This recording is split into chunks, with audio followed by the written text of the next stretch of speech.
Jesus said, "Man cannot live on bread alone, but from every word that proceeds from the mouth of God." You're listening to Daily Truth.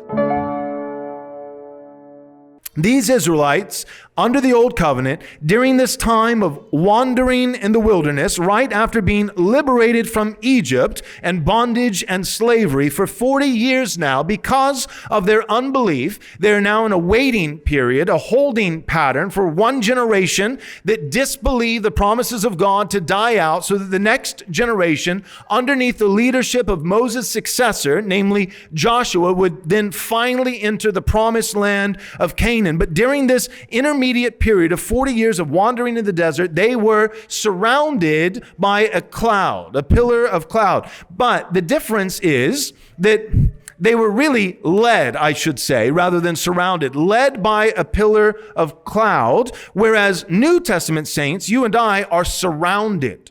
Right? So they could see a pillar of cloud during the day that was leading them in this wilderness moment. But you and I, we don't just see a singular pillar of cloud, but we are actually engulfed, encompassed, surrounded, our text says, by a great cloud of witnesses. So not just a pillar of cloud before us leading, but surrounded by a great cloud, and specifically a cloud of witnesses. So, remember that some of these Old Testament saints, they experienced, the ones mentioned in Hebrews 11, immense victory, and others experienced crushing defeat.